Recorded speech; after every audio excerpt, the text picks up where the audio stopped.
Oh my God. There we go. Okay, recording has started officially. Boom. All right. So I just want to check, can everybody see the screen? On my side, it looks like it should show. I just want to make sure you can see it.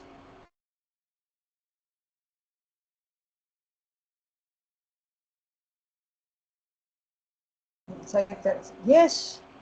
All right. So first things first. Obviously, we've got the exam that's happening.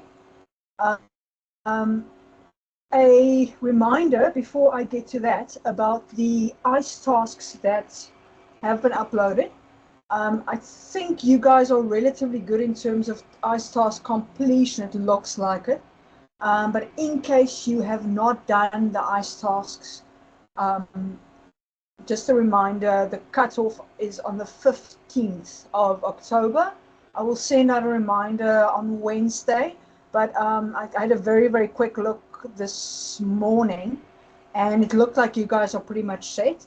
But we've got the ICE tasks up, so if you are missing some, remember I need 4 ICE marks for you, and then you get 100% for ICE, so it's 10% of your final mark, so big incentive to get that done. So please make sure that you are in fact getting those up. Then Daga. I'm still trying to find the correct person to ask. I'm going to see if I can't talk to one of my colleagues on campus on Wednesday when I'm there with regards to the exams. But I do know that if you are writing using a computer, I think then Daga is the system that you need to use. So what I've done, I managed to find a recording from the first semester that they made available on Daga training and the Daga setup. So what I want you to please do, if you are making use of Daga, and I'm not too sure if you had any modules in the first semester that did do it this way. This is my first module where I don't have a POE, so I'm also learning. But Daga, I've got a link for that up on your ARC site. What you will see on the ARC site is that I have created a unit, a learning unit, that is called exam preparation, exam prep. And under the exam prep, I have uploaded previous exam 2020, 2022, 23, and 24. I'm thinking now, I think I might have missed 2021, but I'll just double check, as well as an old test paper. The only problem with those papers is all of them seem to have been take-home. So none of them was sit-down. I will address that a bit later, because obviously if it's a take-home exam, it's going to look slightly different than a normal exam, because with the take-home exams, there was basically no time limit in terms of 2 hours or something like that. I think the students had something like 21 hours or something to get the exams done. So obviously, once we do a sit-down, that should look different in terms of how it is set up. Yeah, so just be aware of that. It will somewhat change how they ask the questions, not by a lot, just by some. For take-home, I expect a lot more application than I do for a sit-down. Right. So Daga, like I said, there's a link up. What I'm also going to do is I'm going to take the official YouTube channel, and on the official YouTube channel, I'm going to also link the video there, because the video is a YouTube video. So I'm going to try and link it also on the AORP6221 YouTube channel, so that you've got it both on ARC and also on the YouTube channel. Then in terms of other requirements, are there any other requirements from your side, things that you need from me or would like from me? Because we've basically got 2 sessions, this session and then a session 2 weeks from now for exam prep. Aside from the discussion that I've got up. Hello. I just wanted to find out, so if you can't write on Dagger, maybe like connectivity problems, is it possible for you to go sit down and write at school or on campus? That is how I understand it. I'm going to make 100% sure, but that is my understanding. That you can physically book at a venue and then you physically go and write at the venue. So to book Like I is said, I'm in, going to. I'm sorry, no.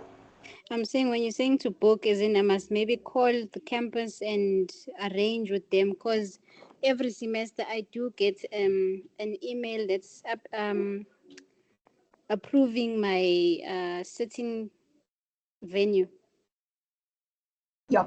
I'm going to irrespective make of it's 100% a. sure about that. I'm going to make 100% sure about the process.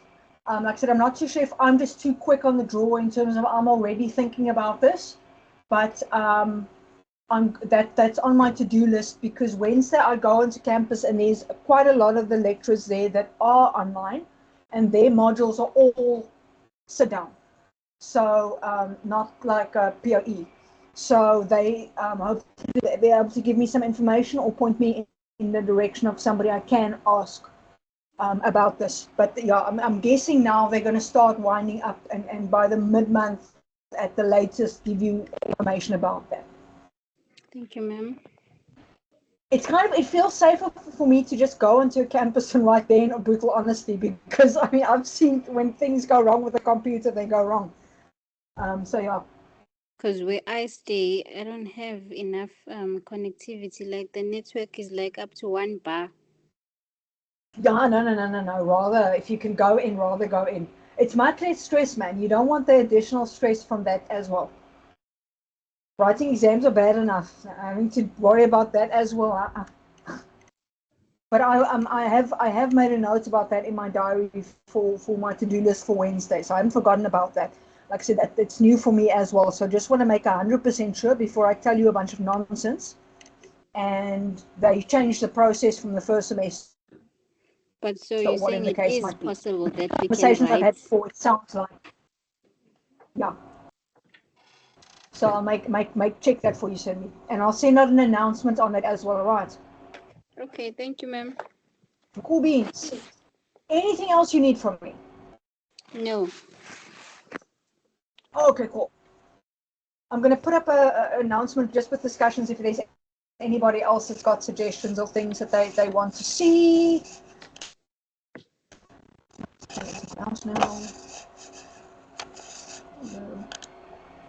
Okay, so some practical tips for the exam. Obviously now it's a study thing, which makes it a little bit trickier and a bit more daunting. But my advice would be to break up the work to be studied. So what I'm going to do from my side, I'm going to put a list together of sections you are supposed to be studying for the exam, so you know exactly what you need to look at in terms of your prep. That you're not doing any sections you shouldn't be doing, or you accidentally miss out on sections that you should be doing. So just to make sure everybody's on the same page. And my advice would be um, schedule when to study what. So I know you've got other modules and those things, you've got life happening and so forth. So my advice would be to set a time for when you are going to do the studying for AORP6221. And then you have like times. So let's say you start at 10 o'clock in the morning. And then you say, okay, from 10 o'clock until 10:15, I'm going to study page 1 to 5. And I suggest doing pages because it's more easy. It's easier to break those up than it is to break up chapters, and to say I want to study an entire chapter, and some chapters are very long and other chapters are a lot shorter. It's always easier for me to gauge how quickly I can study pages. So what I normally do is I will sit down and I will actually physically start looking at my textbook in terms of what I need to study. And then I look at sections. And I actually I look at sections that I know based on my experience I'm going to struggle to study, or that I'm going to find harder. And I allocate more time to those pages or those sections than I do to the sections that I know I'm going to be able to memorize more quickly. Also, I mean, we're thinking now if these are things like diagrams and bullet points, you're going to go through that faster than you would paragraphs and things like that. But you first maybe need to summarize. Or things that are very complex, you need to think about them a bit. So that's the first thing that I do is I set up a whole schedule for myself. Today, at that time, I'm going to do this. And I don't schedule those sessions very long. I make them relatively short. And then with a very short break in between. Obviously now, your situation will be different. If you're working, you have more limitations in terms of that. If you have other commitments, you need to maybe go to the let's say the traffic department, or you have to go run an errand or something, then you know for a certain amount of time you will not be available. So you schedule, you work around that. The other thing that I advise is start off every session with a section you don't like. And what I tended to do was I will do, let's say the section I don't like is 10 pages. I would do I don't do all 10 pages of the stuff I hate. I do 2 of the pages, or maybe even 1 page. And then let's say in the time I've allocated, I know I should be able to get to 10 pages. I now go and 1 or 2 of those pages is the stuff I don't like. And then the other pages, the other 8 pages or other 9 pages are things I do like. And that's how I schedule it. Because that way I still get the stuff done, the stuff I don't like. The stuff. Yeah, the sections I don't like or hate or whatever. But my incentive is if I'm done with this, I get to study the stuff I like. And like I said, I literally break it up where the majority of the work is the stuff I like. Okay, hopefully it's not like the majority of the stuff you don't like and the minority of the stuff you like. But there's always, I mean, it doesn't matter who you are, there's always one section you dislike, or certain pages or certain concepts you dislike. And like I say, when I start my session, when I start my studying session, I start off with those. And I don't necessarily, if there's a lot of stuff I don't like, I don't necessarily spend the entire day. Let's say I'm saying, okay, it's Saturday now, the entire day I'm going to study AORP. I don't start off with every single session then with the stuff. Let's say up until lunchtime, with my breaks in between now, my 5-minute breaks, just to go and grab a glass of water, go to the bathroom, walk outside, get some fresh air. Every session I start up until lunchtime, I start off with the 2 pages, 1 page, 3 pages of stuff I don't like, and then the rest is stuff I like. And then after lunchtime, I just do the stuff I like. So that I don't have that whole constant, and that's a small way to get through those pages. Because otherwise what tends to happen, and this is my own experience as a student, this is talking to my friends who, when we were studying, talking to my students over the years. Otherwise, what ends up happening is you keep on, I will look at it, I will look at it, and you don't actually end up. And then you're sitting, you've got 1 hour to study, and now you have to cram the stuff you hate or the stuff you dislike. So that way you are still getting the stuff you dislike or the stuff you hate done, but just over a longer period of time. And like I said, then once it's done, it's all the nice stuff. So per study session, so let's say I'm starting at 10 o'clock, I'm going to end at 10:30. And like I said, everybody differs. Some people can sit for 3 hours, no worries. Other people, 20 minutes. Other people, half an hour. I'll start off the first 10 minutes doing stuff I don't like. And then the other 20 minutes will be the stuff I like. Then I have my 5-minute break, 10-minute break. Like I said, preferably don't break longer than you're studying. Come back for session 2. First 10 minutes, stuff I dislike. Next 20 minutes, stuff I like. My 5-10-minute break, come back. First 10 minutes, stuff I don't like. Rest of the 20 minutes, stuff I like.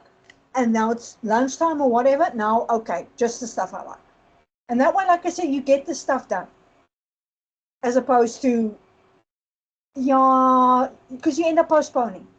Or you end up getting so demoralized or so frustrated or irritated with doing the stuff you don't actually like, you're not going to be motivated. So almost dangle the carrot of, if I get this done, this is now the discipline thing coming in now. If I get this done, then I can go to the fun stuff.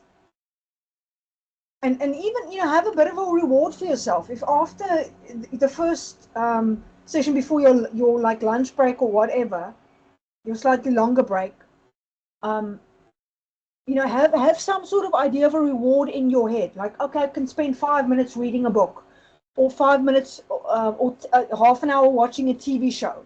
But then he was limited to the half an hour, not binge watch the whole 24th episode series. But have little rewards for yourself. I'm going to go out and play with the dogs, or play with my kid, or eat an ice cream, or drink a cup of coffee or cup of tea, or a cool drink, or something just as a reward for yourself as well. That is, if I do this, that is my reward.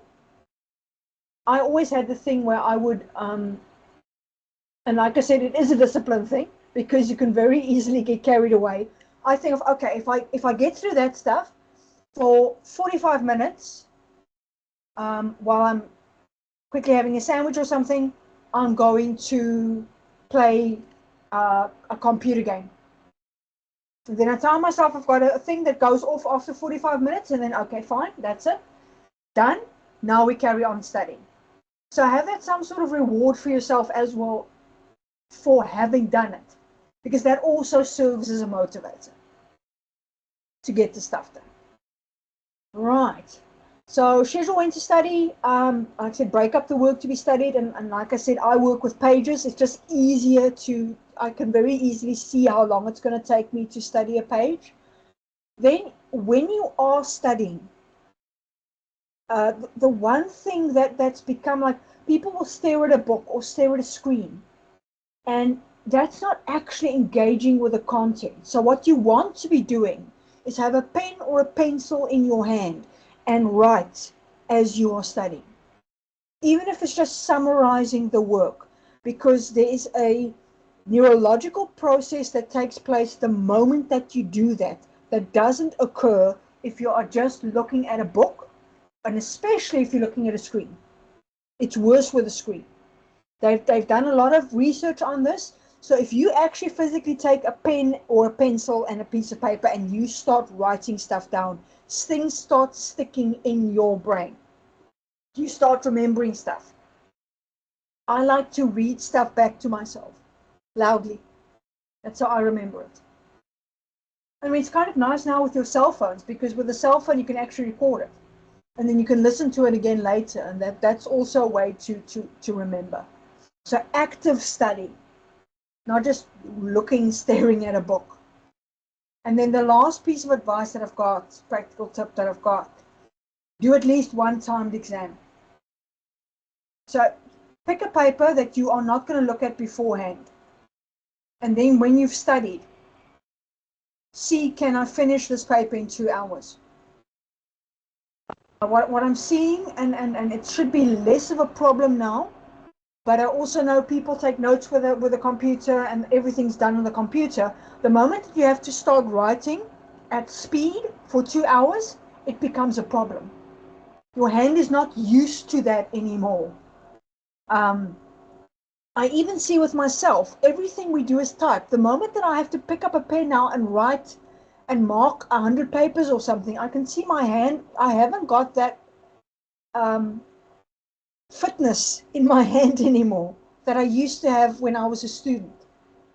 So what I also learned very quickly is that if I have to physically go and sit and write an exam, that's why I also say use a pen and pencil, or pencil and paper when you are studying, because you are busy, your hand muscles, waking them up again, because they go into a bit of a lull. They forget that they therefore writing sometimes.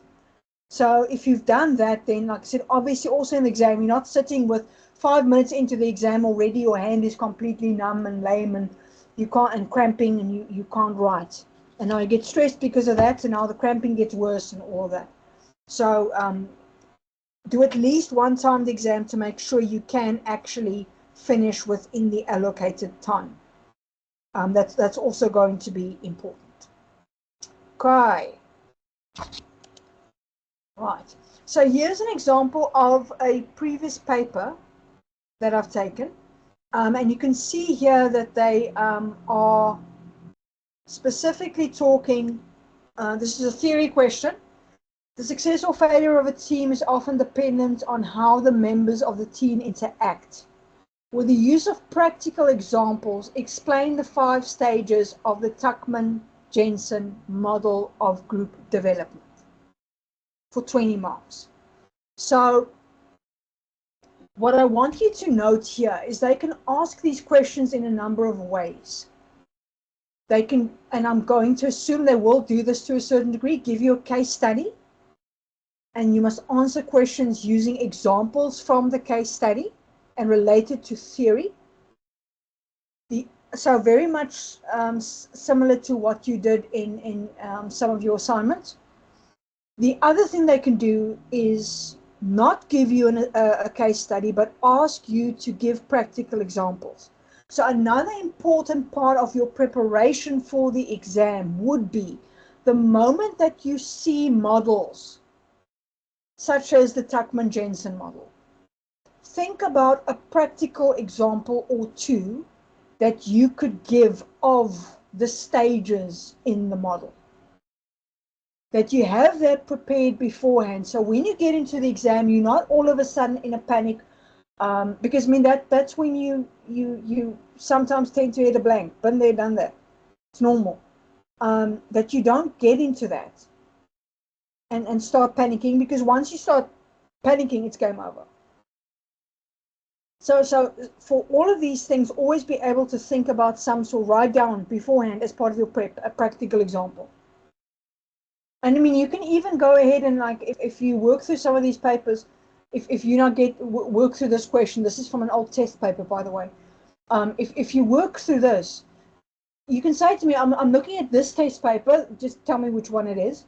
I'm looking at question 3.1, and for my 5 stages, these are the stages I identified. This is my practical example. Does this work? You're allowed to ask me that. I don't want to give examples from my side for you and say you have to use these examples. I want you to use examples you will remember.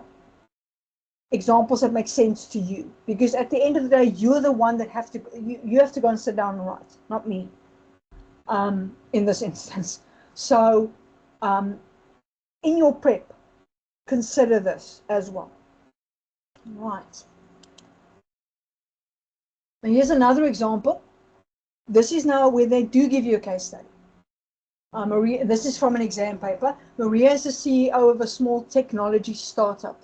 She's been leading the company for the past 2 years and has a reputation for being an innovative and dynamic leader. Recently, the company has been facing some challenges, including a lack of direction and a stagnant growth rate.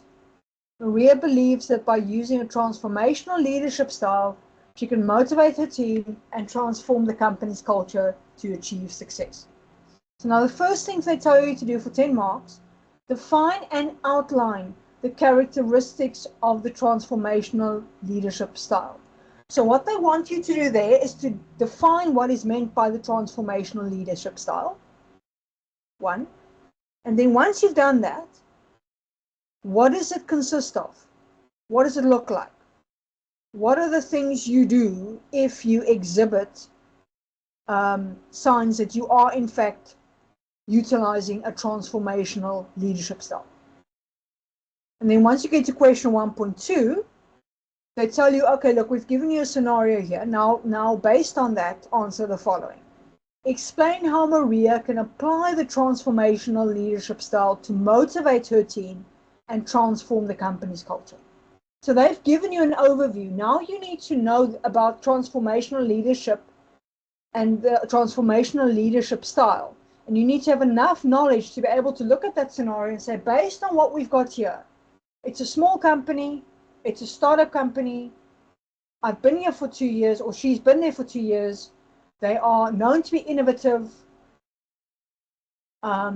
She's known to be innovative and a dynamic leader.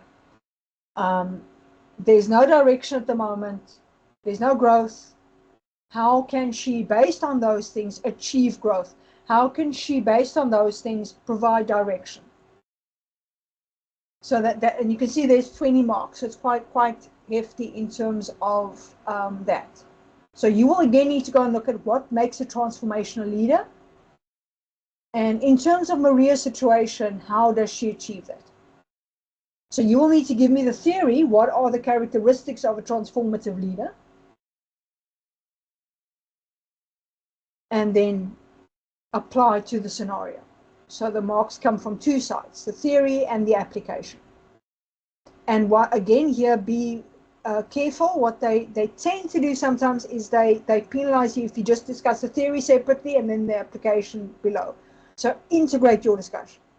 The moment you name a characteristic or a symbol of transformative leadership style, immediately say in the context of the company how that would be applied. So integration of your discussion. Are we good so far?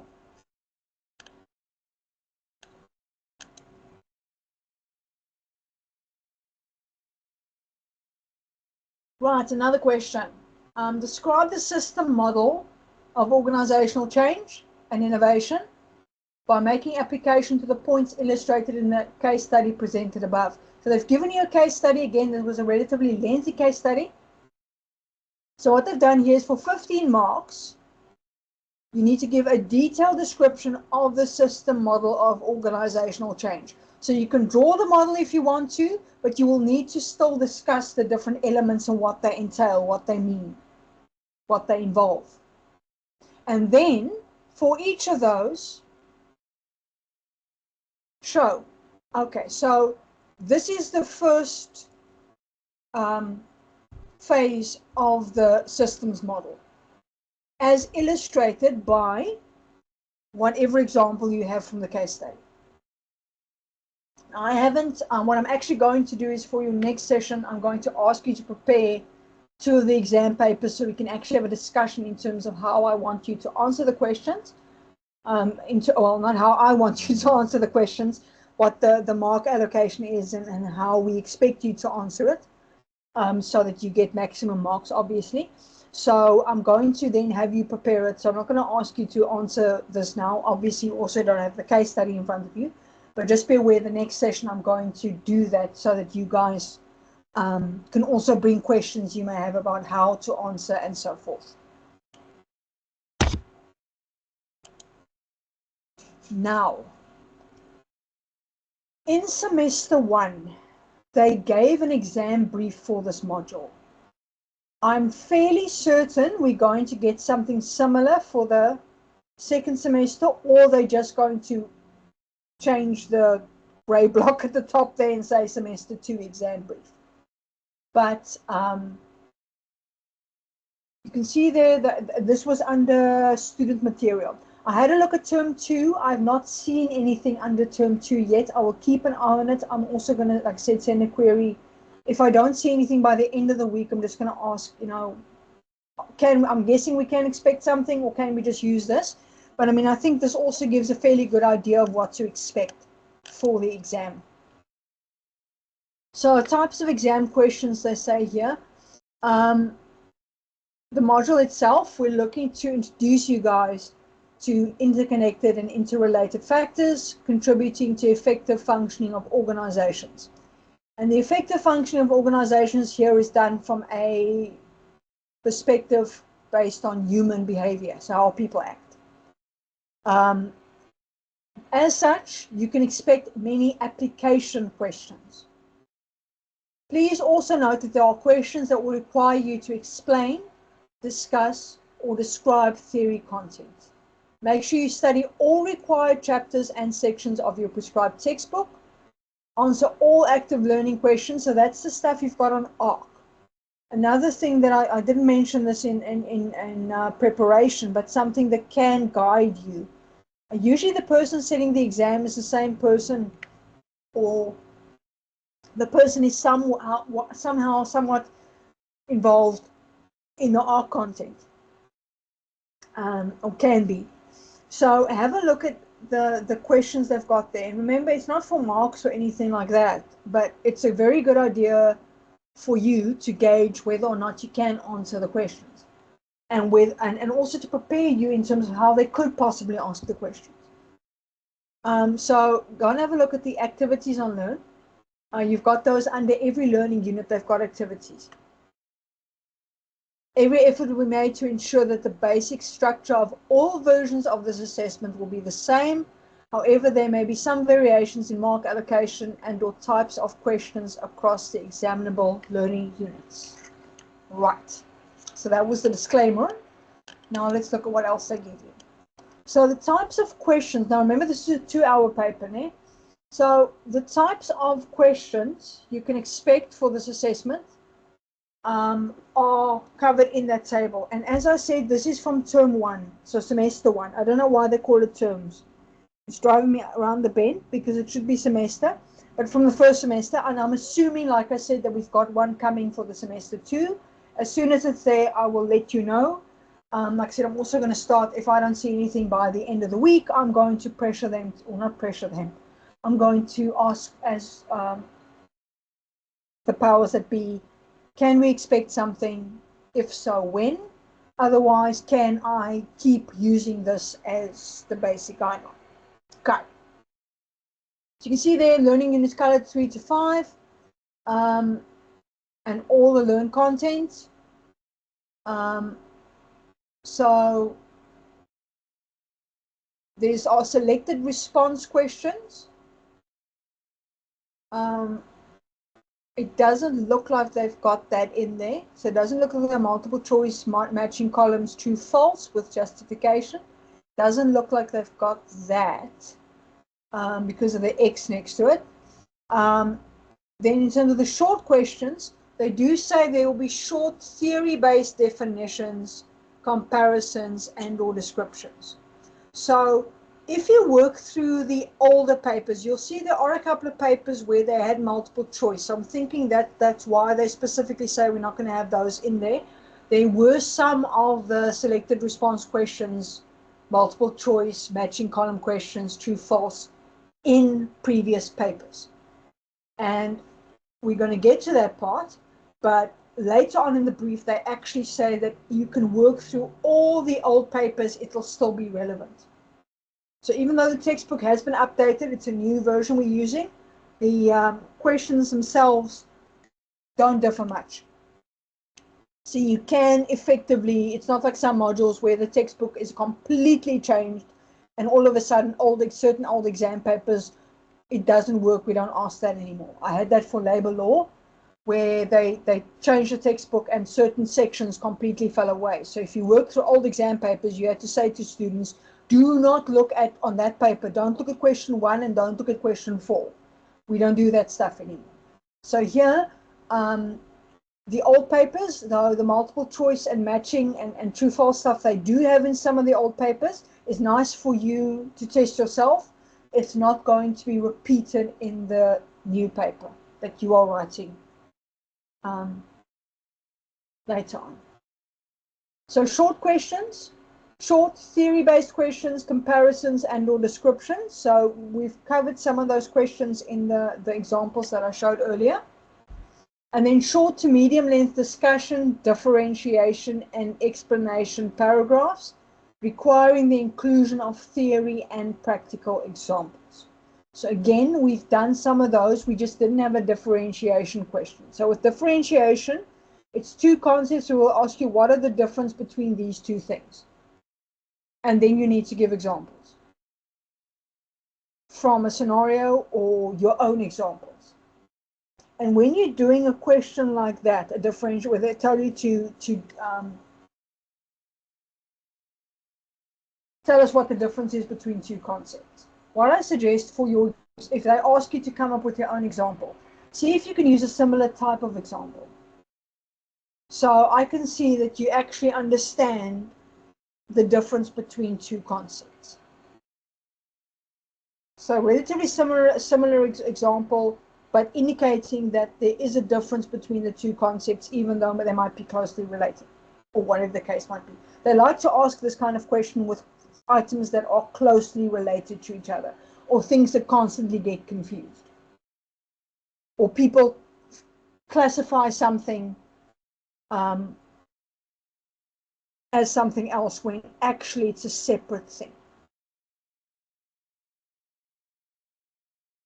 Okay, so those are all the things you in terms of short questions that you should be able to answer. And I'll make short to medium will be 10, 15 marks. Then your longer questions, use essays potentially. And with the essays, watch out for the introduction, conclusion. They should hopefully give you some sort of rubric in terms of how they allocate marks. And normally when we talk about an essay, there's an introduction and there's a conclusion. The advantage is that they're not going to ask you to reference. So that's good. But you'll have an introduction, conclusion, and where relevant headings, appropriate headings for the subsections. And like I said, normally they could be 5 marks for introduction and conclusion. If we're very lucky, 5 marks for introduction, 5 marks for conclusion. If we're very lucky, they toss in 5 marks for your structure and your grammar and your spelling. Because I mean that's a giveaway. We in an exam situation, that's a 4 or a 5. Basically a 5 guaranteed, but a 4 if there are a couple of small hiccups. So watch out for that. And then also in the long questions, scenario-based and or case studies questions requiring detailed application, discussion, and or analysis. So an example of that would be that question 4.1. I didn't have a screenshot of the case study there, but they've got a full case study there. You can see here 100 marks, 2 hours. So we're not working with 120 marks as we did last year. Everything now is 100 marks. Fine. Any questions from your side on this?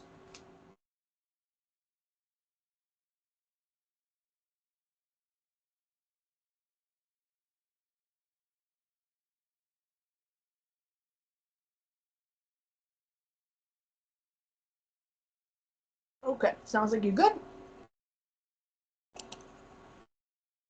So what they also do is they give you some sample questions. You can see here a selection of sample examination questions has been provided below to show you how the learn content and your prescribed textbook could be examined across the different learning units. Note that these questions may not be identical to the actual questions in the exam paper. All content indicated by your module outcomes and learning objectives is examinable across all learning units. So just because you never see a question on a specific learning unit in an exam paper doesn't mean they can't ask it. Just be aware of that. I do sometimes see on occasion that students tend to only use old exam papers or old test papers or both as the exam prep. They don't actually study the chapters in the textbook, and that is the biggest mistake you could possibly make, because the examiners don't necessarily say the same, and if it's the same examiner, usually they try and vary it. So just because something hasn't physically been in an exam paper before does not mean it cannot be examined and it will not be examined. So just be aware of that. Just because you've never seen it in a paper and it's not in any of the old papers doesn't mean anything. Again, the other thing, we had COVID.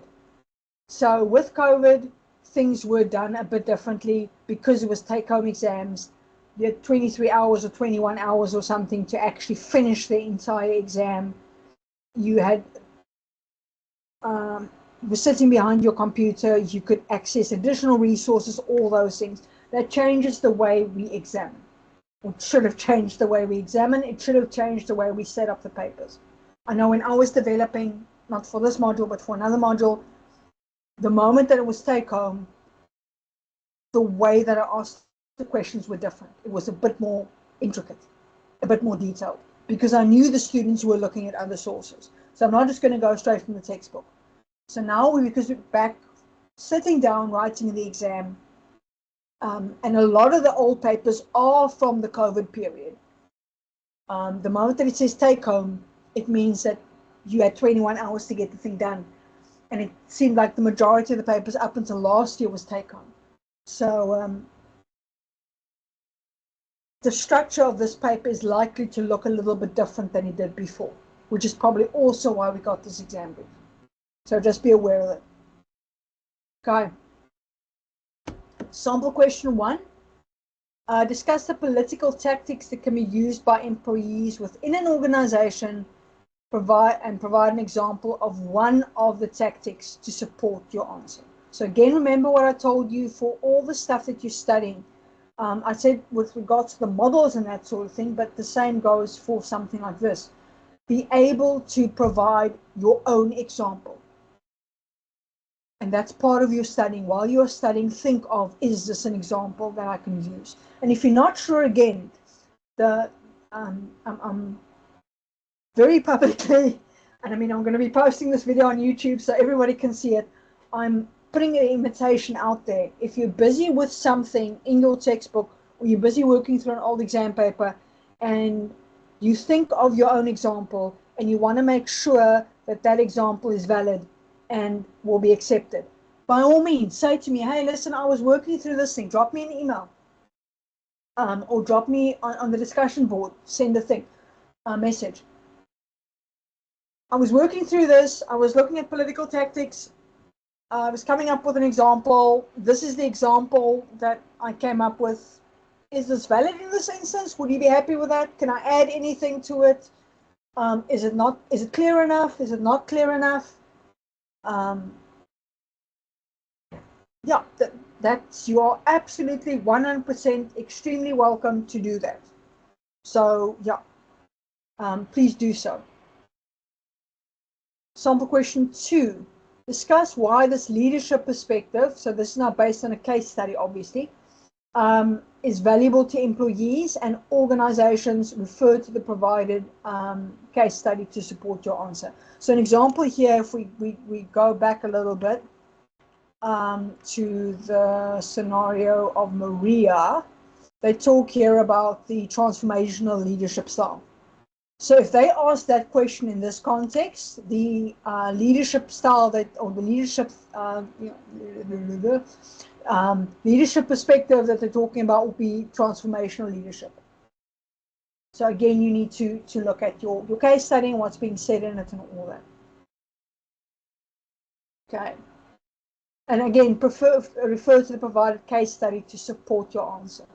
So a lot of your marks are going to come from the fact that you can apply, that you can see the things in the theory.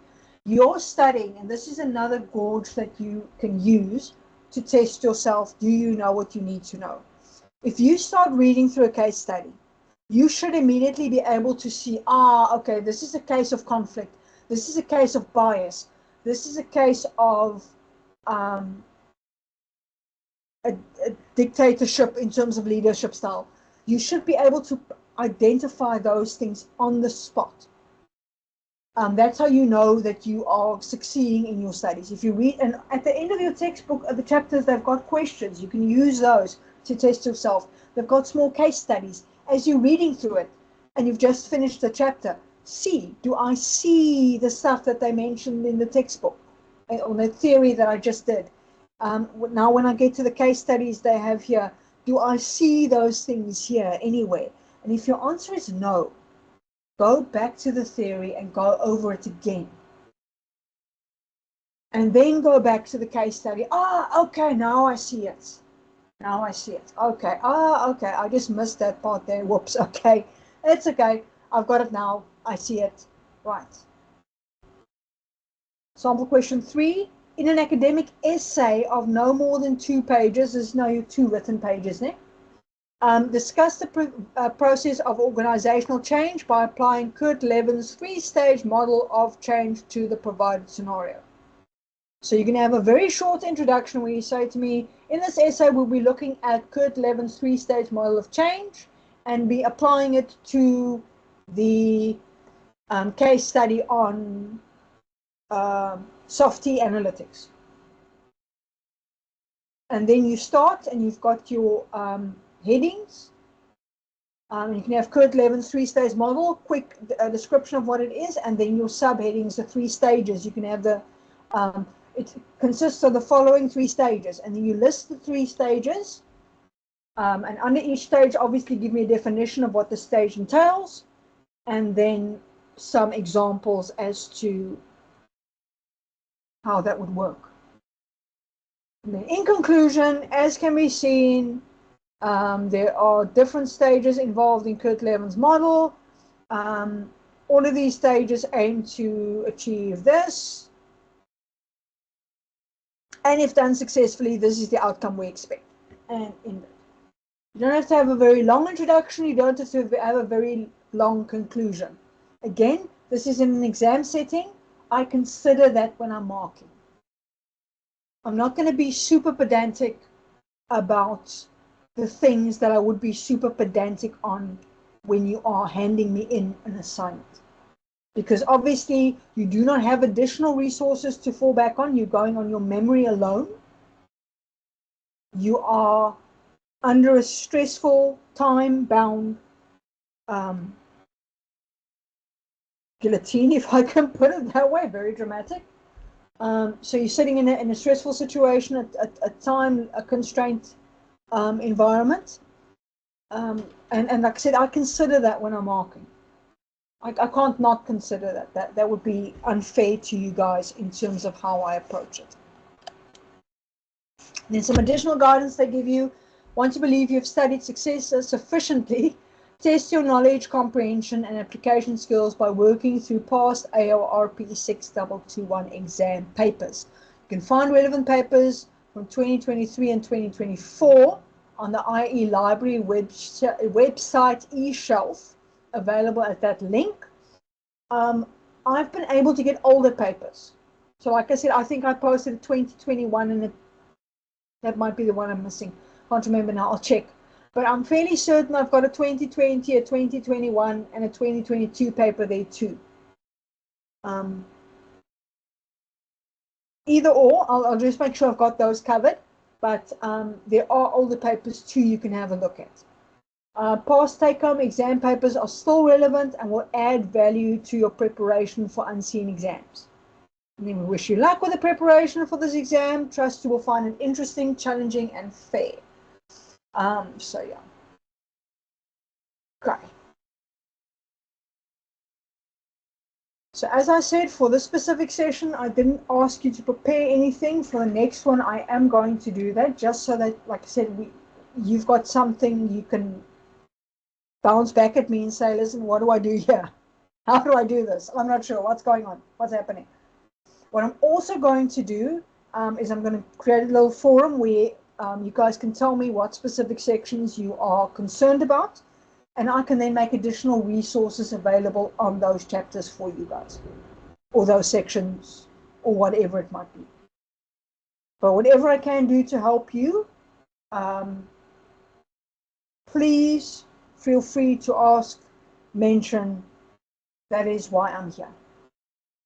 I'm just as invested as in your success as you are, hopefully. Any questions? No, ma'am. Thank you. All good? Yes, ma'am. Okay, fantastic. Well, in that case, that's all from me. Thank you for your feedback about the DAGA thing and the campus thing. I'm going to, like I said, I've got that down in my diary, so I won't forget it. It is very much on my radar, and I will make an announcement on that and get back to you as soon as I can. Right. Thank you, ma'am. All bananas. Thank you so very much, and good luck with your prep. And have a great evening further, and then I will see you 2 weeks from now. Thank you, ma'am. See you next 2 weeks. Yes. Right. Take care, Cindy. Thank you so much. Thank you. Bye-bye.